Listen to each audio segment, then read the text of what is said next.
It is a wonder and a mystery that our paths have crossed, that in the immensity of time, in the vastness of space, we coincide here. I am in awe at the ways in which our lives intersect and intertwine, at the beauty we create when we gather. May our coming together make us more compassionate, more just, more caring, and more loving. May our eyes, our hearts, and minds be open to this offering. I am so glad that you're here. Let us worship. Let us marvel at the miracle of being here, right now, in the mystery that has brought us together. Welcome all. I'm Reverend Bob LaValle, and I'd like to give a special welcome to the person you just saw speak, Reverend Tania Márquez. Our senior minister, Reverend Angela Herrera, is on sabbatical until June 1st. And while she's away, we'll be bringing in guest preachers from all over the country, such as Reverend Tania. Reverend Tania Márquez is the assistant minister of the First Unitarian Universalist Church of San Diego.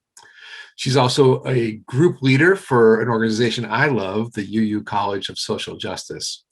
Reverend Tania has lived most of her life in the border region, and her fronteriza experience has greatly influenced her ministry. We're so glad you're here today, Reverend Tania. And in addition to Reverend Tania Márquez, I'm delighted to be joined today by our music director, Susan Peck, and our worship leader, Raven Reed. And our DJ today is Dan Small. Our tech team is Chris Paul, Raymond Wolfgang, Bill Miller, Vance Bass, and our new ushers, Erica and Alex Johnson Jimenez. Thank you all so much for making it happen.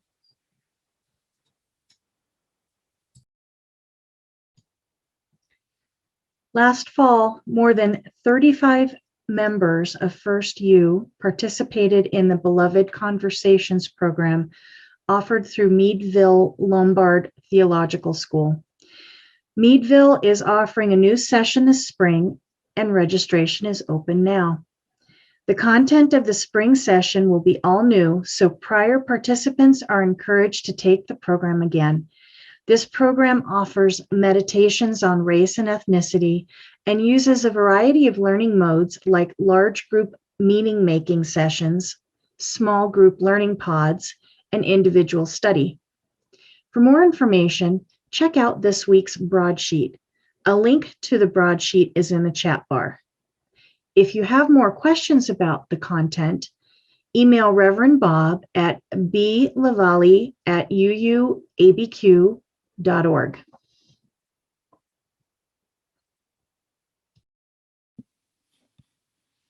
I invite you now to light your chalices with us.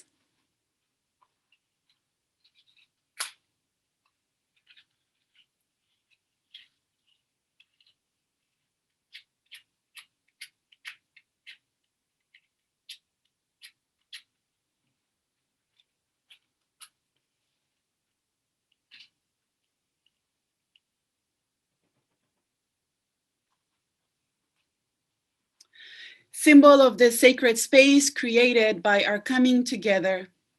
May its light illuminate our minds, open our hearts, and remind us of the warmth of this community we create together.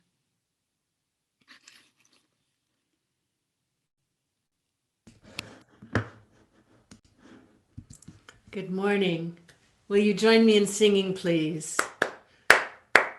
Gathered here in the mystery of the hour, gathered here in one strong body, gathered here in the struggle and the power, Spirit, draw near. Gathered here in the mystery of the hour, gathered here in one strong body, gathered here in the struggle and the power, Spirit, draw near.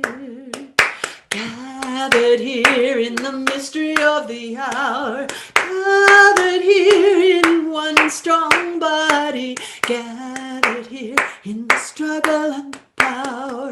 Spirit, draw near. Spirit, draw near. Spirit, draw near.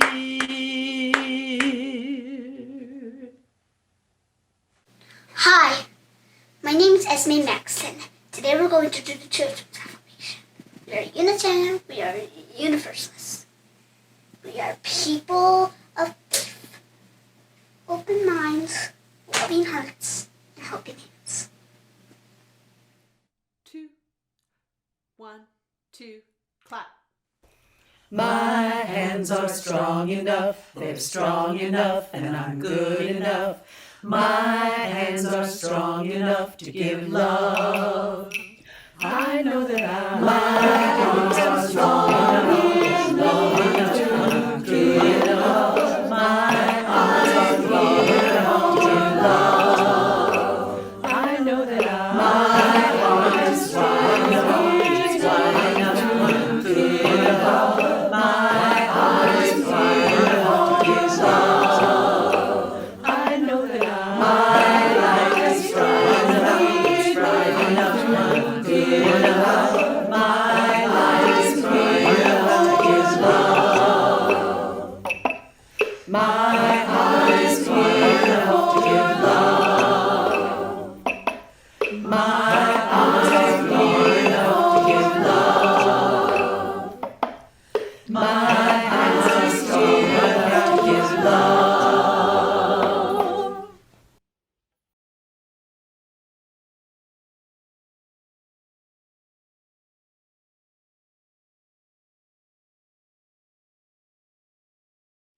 Let us pause the chat for a few moments during our meditation and prayer. And before we move into a couple of minutes of silence, I invite you to join me in a responsive reading written by the Reverend Erica Hewitt and the Reverend Susan Frederick Gray. When, after each of my statements, you will respond with, "No one is outside the circle of love." We know that hurt moves through the world, perpetrated by action, inaction, and indifference. Our values call us to live in the reality of the heartbreak of our world, remembering that no one is outside the circle of love. We who are Unitarian Universalists not only affirm the inherent worth and dignity of every person, we also affirm the inherent wholeness of every being, despite apparent brokenness. No one is outside the circle of love. We know that things break or break down: promises, friendship, sobriety, hope, communication. This breaking happens because our human hearts and our very institutions are frail and imperfect. We make mistakes. Life is messy. Still, no one is outside the circle of love. With compassion as our guide, we seek the well-being of all people. We seek to dismantle systems of oppression that undermine our collective humanity. We believe that we're here to guide one another toward love.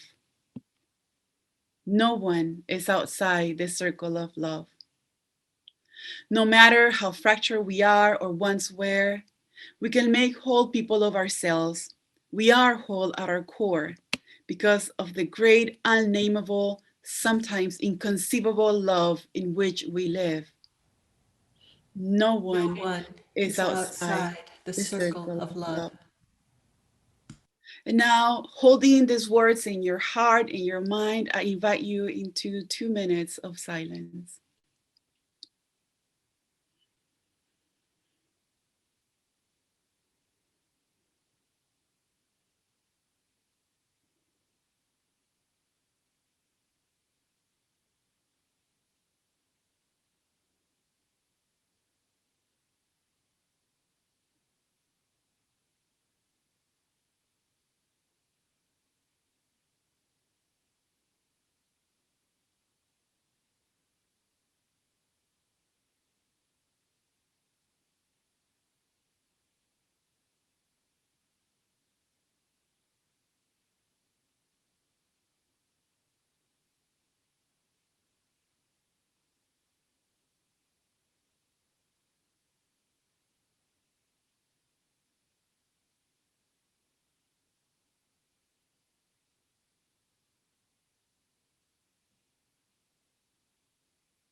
An old saying goes that a burden shared is halved and a joy shared is multiplied. Our community is strengthened when we help each other bear our burdens as well as celebrate our joys. Please use the chat bar to share what is on your heart and to support others as they share what is on theirs. If you are not able to write in the chat bar, please contact the church office or send an email to caring@uuabq.org. The video will prompt us first to share our joys and then our concerns.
When we share our joys and concerns, we journey together as a loving community.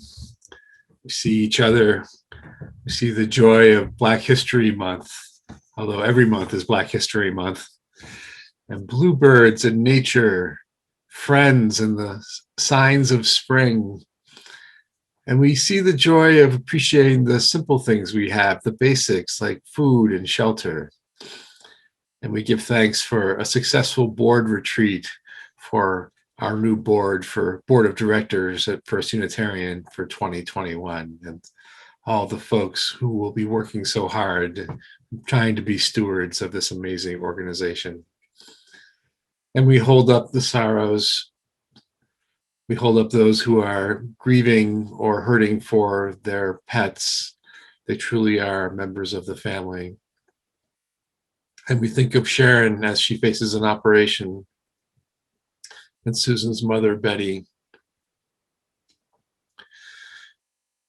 We lift up with deep fatigue and deep hurt for all those still struggling from COVID and all the things that make it worse, those struggling with addiction and mental illness. We remember those at the border who are waiting for safety, security, for justice.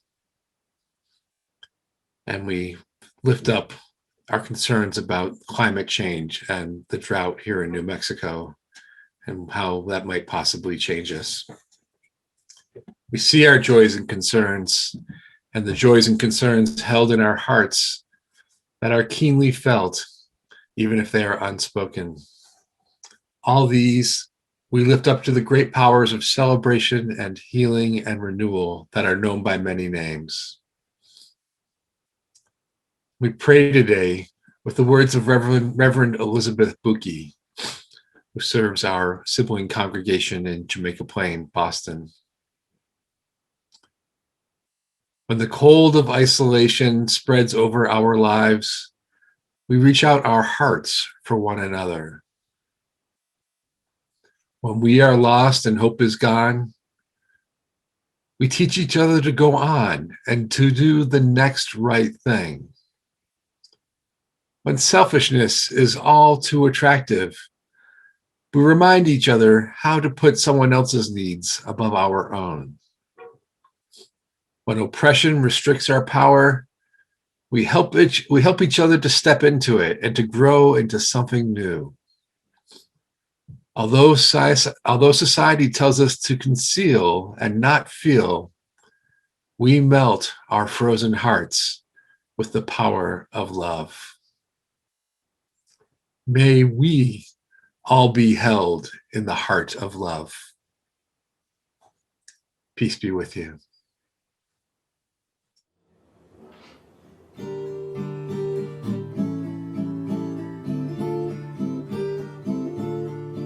Cuando el pobre nada tiene, un reparte. Cuando alguien pasa sed y agua nos da. Cuando el débil a su hermano fortalece.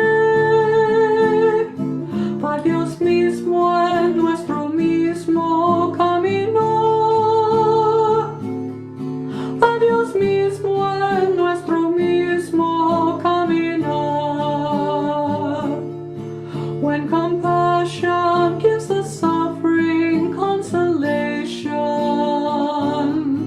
when expecting brings to birth hope that was lost, when we choose love, not the hatred all around us, we see God here by our side walking our way. We see God here by our side walking our way.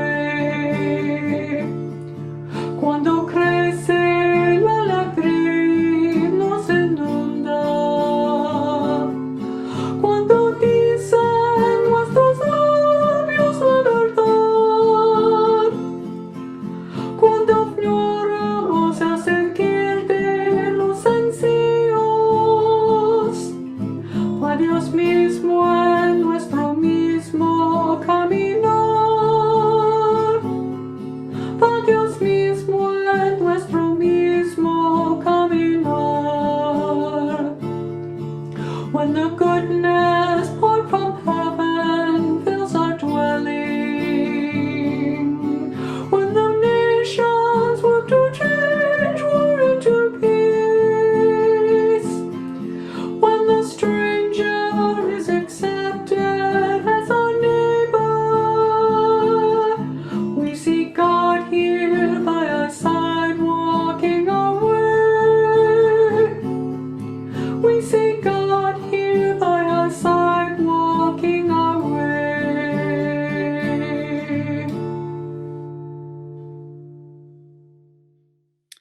I believe in the power of words to help us see the invisible.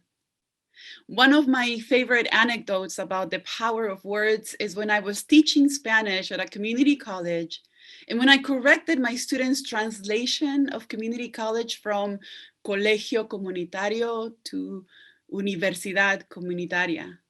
Of course, that comes from the fact that in Spanish-speaking countries, the concept of community college doesn't exist. After high school, students go to a university. The sudden realization that they were indeed taking university level classes was priceless. It transformed how they saw themselves and how they understood the work they were doing, right? Because you've probably heard debates about why a university is better than a community college. And I am sure that you have your own stories about words that have transformed or impacted your lives because they offer a reframing, an answer you were seeking, or just the ability to name something you had noticed, but for which you had no word to describe it. I have had several of those throughout my life. Words that have allowed me to move forward in life, that have unstuck me from a difficult place, or that have opened the door to possibility. So there are words that can suddenly reshape our relationship to the world in both a positive and or a negative way. Today, I'll introduce a word that may be new to many of you, but let me give you some background and context first. One day, a couple of years ago, in a meeting with my spiritual director, I had a sudden realization. I had been sharing for years my story of a time I moved to Mexico City to study theology, that it was during the period of time that marked the beginning of my journey to leave the Catholic faith. And I had always shared about my feeling out of place and losing my faith, but always left something out. I hadn't shared that I didn't have the money to pay for college. To go to Mexico, I had worked hard for a year and I had saved all my money to pay for my first semester of classes, to pay for housing. But once there, it didn't take me long to realize that I was not going to be able to work and pay for school in Mexico. The university was a private and expensive institution, and I had no scholarships. Most of the scholarships were given to the seminarians and the nuns attending the school, and I was neither.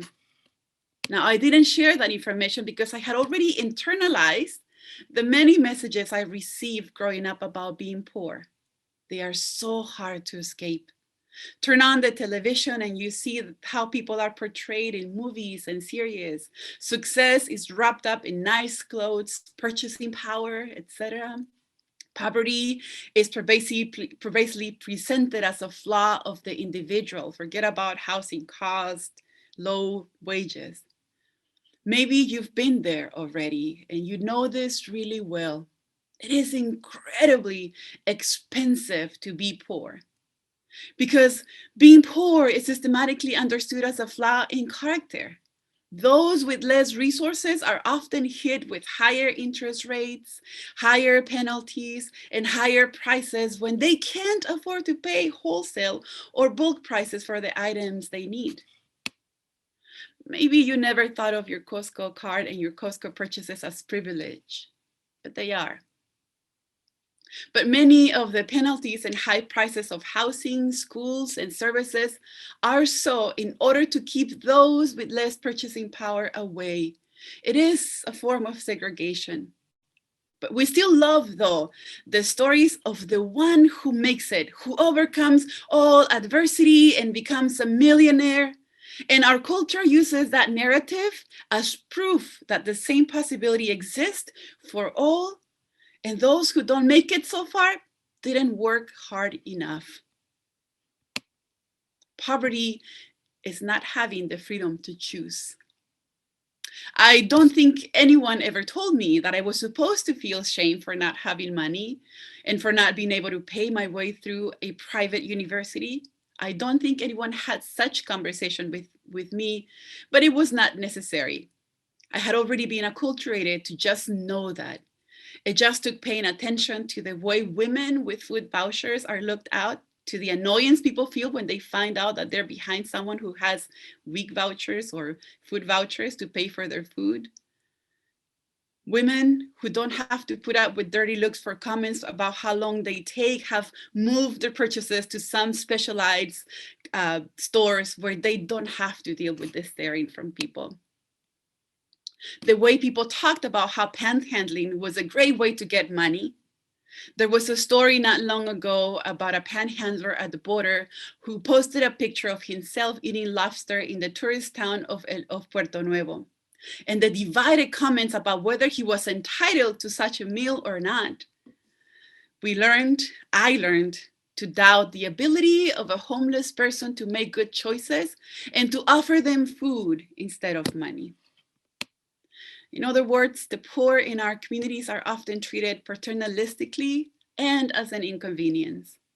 Most cities have anti-homeless laws that prohibit people from sitting or sleeping on streets, or on certain streets, or sleeping in their cars. And when we talk about people living in poverty, we can name tangible and intangible things like house, car, money, resources, dignity. And as we name them, we can see them and understand them. But while I can point to the tangible items and you'll understand them, there are more abstract concepts that require a little more.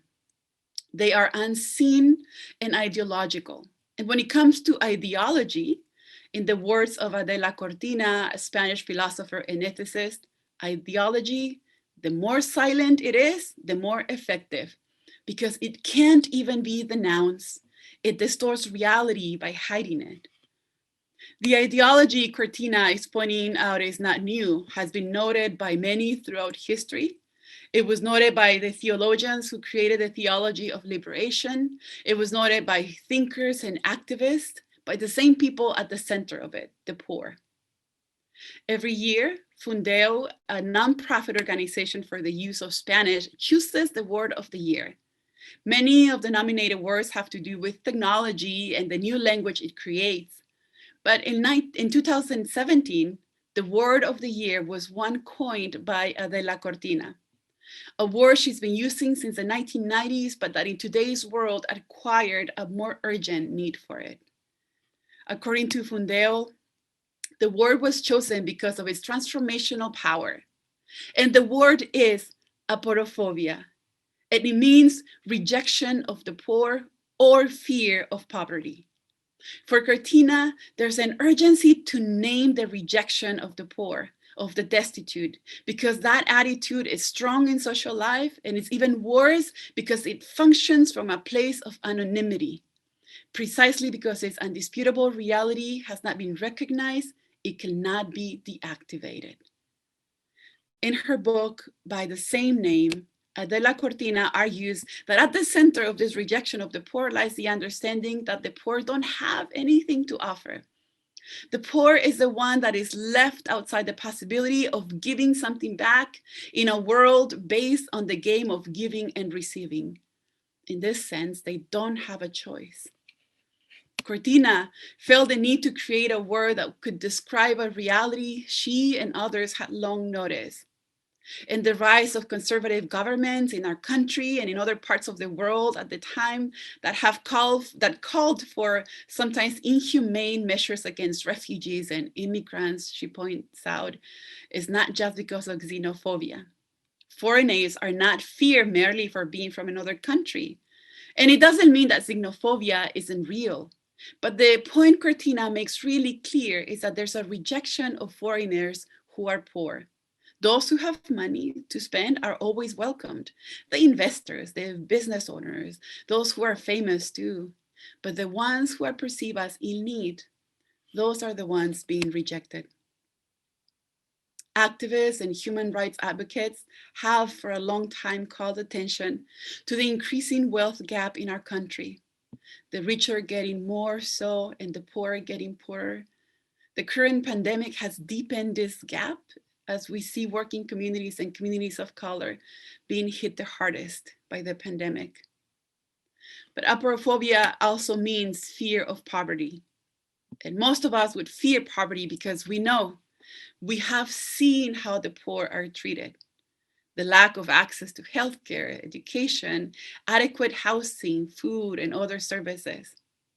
This pandemic, for example, for those who were already struggling, meant being exposed to the virus versus being exposed to hunger and homelessness.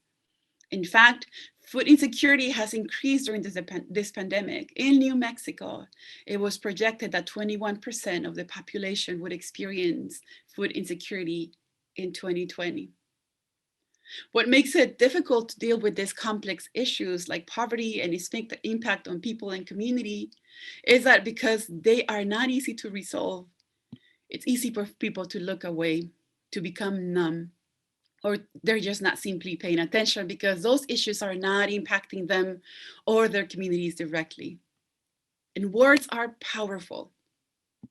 A word can make us pause and reconsider our understanding of what we see as real. They can make us see things differently. And that matters because we can only truly change what we can see and understand. When I first heard the word aporophobia, it made a lot of sense to me. It's not an easy word, and it makes it even more difficult because of the reality that it's pointing to.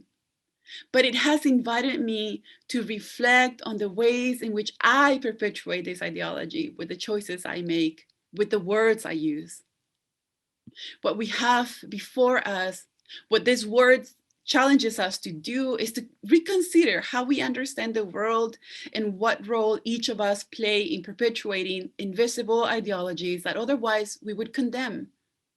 The good news is that if we can see it and understand it, then it is easier to pay attention to our ways of being, to our interactions, to the way we construct reality with our words and actions. Think about our story for all ages today. How would you have responded to CJ's questions if that would have been you? With the same compassion, care, and finding the beautiful like his grandmother? Cortina reminds us, and I quote, "The isolated individual doesn't exist, only humans in relationship with one another. The worst punishment to be given is that of condemning someone to invisibility, to rejection and contempt, and to ignore the existence of the other." This is not news to us. Our Unitarian Universalist faith invites us to affirm the inherent worth and dignity of every person. And her commentary also affirms our human interdependence. We are already connected, not by nationality, not by social status, not by any agreements we have between us. We were connected before we even knew it, by our shared humanity. So, if harmful ideologies thrive on invisibility, bringing them to light can be the beginning of transformation for individuals and community. If the worst punishment is to condemn people to invisibility, we can begin to heal the wounds in our communities by affirming their existence and recognizing that we are already connected to each other by our shared humanity. The power of a word is that it can make the invisible visible. It can point to hidden concepts and ideologies. And yes, there's a lot of work to do. Aporophobia is only one of the many harmful attitudes and ideologies present in our world today. But I believe that when we find the words to name them, to make them visible, we then truly have the opportunity to raise our awareness and work on creating more compassionate and just communities, to face the evils of society with courage, to transform our relationship with others and with the world, to commit to the work of building a world where really no one is outside the circle of love. May it be so.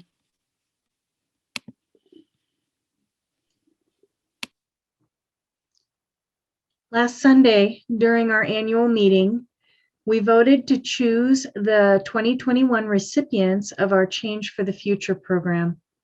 Starting today, this quarter's recipient is the American Civil Liberties Union of New Mexico.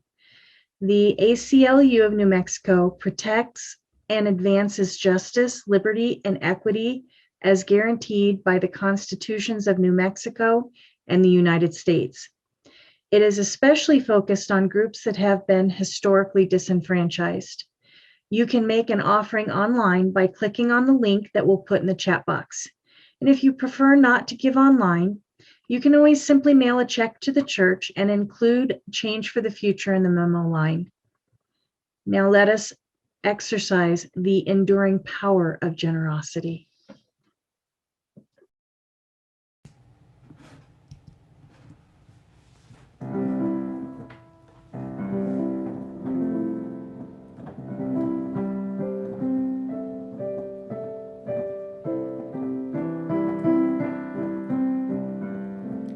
There is a balm in Gilead to make the wounded whole.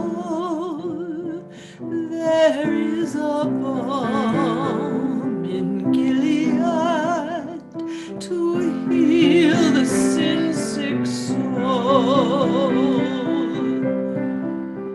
Sometimes I feel discouraged and think my work's in vain. But then the Holy Spirit revives my soul again.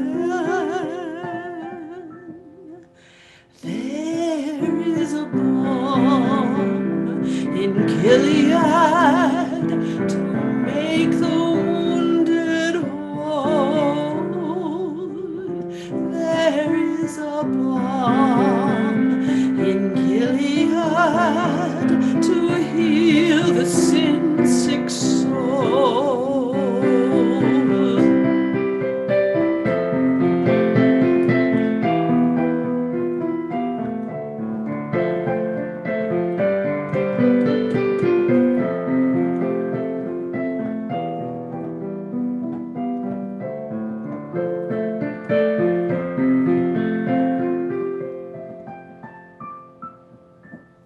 There is a balm in Gilead to make the wounded whole. There is a balm in Gilead to heal the sin-sick soul.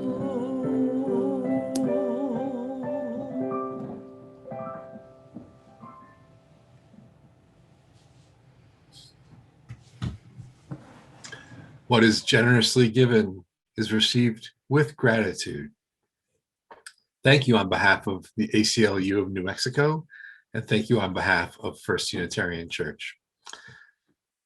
So we're approaching the end of our service, and I want to remind folks that if you'd like to stay on and chat with your sibling congregants, just stay till the end of the credits and we'll place you in a breakout room. And here's a little starter for your conversations, either in the breakout rooms or at home. I invite you to ask yourselves, have you ever experienced aporaphobia, and how? Have you ever experienced aporaphobia, and how? And maybe we felt it, maybe we were the recipient of it. How did it show up? Let's bring Tania on.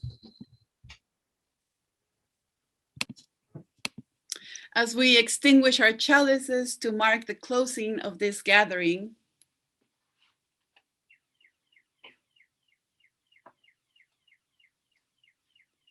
receive this blessing. This blessing has traveled far. It has moved through mountains and valleys and through time. It has shown up in the joyful presence of friends and loved ones, in the comforting presence of those who have held your pain, in the compassionate guidance of mentors, teachers, and guides, in phone calls, emails, and texts, in the companions you have found on this journey. It shows up in the eyes of children and the future they reflect, in the tireless work of those who dream incessantly a new world. It moves with the human spirit, eager to know, eager to feel, eager for wholeness. Show no resistance. Let this blessing come and reign over you. It has been looking for you. It is glad to have found you. Amen, and blessed be.